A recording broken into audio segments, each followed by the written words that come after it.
मेरे प्रिय कवि गजानन माधव मुक्तिबोध की आज पुण्यतिथि है। 1964 यानी आज से 60 साल पहले उनका निधन हुआ था और वे 13 नवंबर 1917 को जन्मे थे। उन्होंने अपने कम जीवन काल में ऐसा कुछ रचा कि वो आज हिंदी साहित्य में या पूरे साहित्य जगत में अनमोल है। वो कवि भी थे, वो समीक्षक भी थे, उन्होंने कहानियाँ भी लिखी, उन्होंने पत्रकारिता भी की, पर उनको कविता के लिए ज़्यादा जाना जाता है। तो उनकी एक कविता है, उसका मैं अंधेरे में उसका एक अंश आपके साथ साझा कर रहा हूँ कि वो मेरे आदर्शवादी मन, वो मेरे सिद्धांतवादी मन, अब तक क्या किया, जीवन क्या जिया, उधर गंभरी बनकर अनाथ बन गए,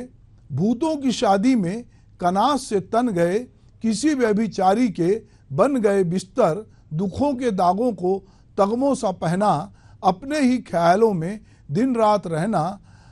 असंग बुद्धि व अकेले में सहना, जिंदगी निष्क्रिय बन गई तल घर, अब तक क्या किया, जीवन क्या जिया, बताओ तो किस किस के लिए तुम दौड़ गए, करुणा के दृश्यों से हाय मुंह मोड़ गए, बन गए पत्थर बहुत बहुत ज़्यादा लिया, दिया बहुत कम कम, मर गया देश, अरे जीवित रह गए तुम, लोकहित पिता को घर से निकाल दिया,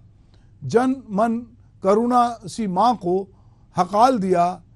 स्वार्थों की टेरियाट कुत्तों को पाल लिया, भावना के कर्तव्य त्याग दिए, दृश्य के मंतब मार डाले, बुद्धि का भाल भी फोड़ दिया, तर्कों के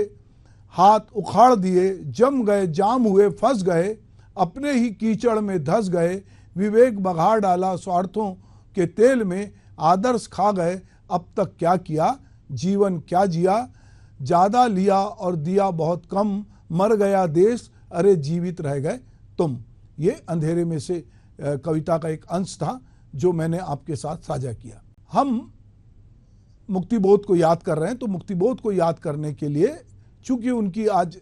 पुण्यतिथि है, इसीलिए मुझे लगता है कि हम उनकी कविताओं की बात कर रहे हैं। मुझे उनकी एक कविता लगती है कि जैसी है दुनिया उससे बेहतर चाहिए और सारा कचरा साफ करने को मेहतर चाहिए। मुक्तिबोध कहते हैं बार बार अपनी कविताओं के माध्यम से और अलग अलग अपने लेख के माध्यम से, जब वो कला के 3 क्षणों की बात करते हैं तो वो ये बताते हैं कि किस तरह से आदमी किन्हीं चीज़ों को रचता है। तो मुक्तिबोध हमारे समय के इस तरह के कवि हैं कि जिनकी कविताएं हमें अंधेरे में भी रोशनी दिखाती है और हमको कई बार हम अपने से सवाल करते हैं कि वो मेरे आदर्शवादी मन, वो मेरे सिद्धांतवादी मन, अब तक क्या किया, जीवन क्या जिया। मुक्तिबोध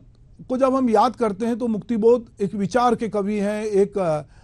ऐसे कवि हैं जो कहीं ना कहीं हमें बहुत सारी चीज़ें प्रतीक के रूप में बताते हैं। तो मुक्तिबोध की कविता है कि विचार आते हैं लिखते समय नहीं, बोझ ढोते वक्त पीठ पर, सिर पर उठाते समय भार, परिश्रम करते समय चांद उगता है और पानी में झलमलाने लगता है, हृदय के पानी में विचार आते हैं लिखते समय नहीं, पत्थर धोते वक्त, पीठ पर उठाते वक्त बोझ, सांप मारते समय पिछवाड़े, बच्चों की नेकर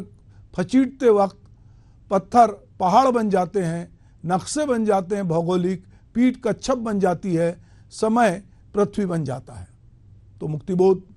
हमारे समय के बड़े कवि थे और हम उनको आज 11 सितंबर को याद करते हैं और याद करते समय हमें लगता है कि कहीं ना कहीं मुक्तिबोध हम सब के बीच हैं, विचारों के रूप में, लेखन के रूप में। मुक्तिबोध के जीते जी उनकी किताबें प्रकाशित नहीं हुई, पर बाद में जो किताबें उनकी प्रकाशित हुई तो आज 60 साल बाद भी हम मुक्तिबोध की बात कर रहे हैं। उनको नमन, उनकी स्मृति को नमन, नमस्कार।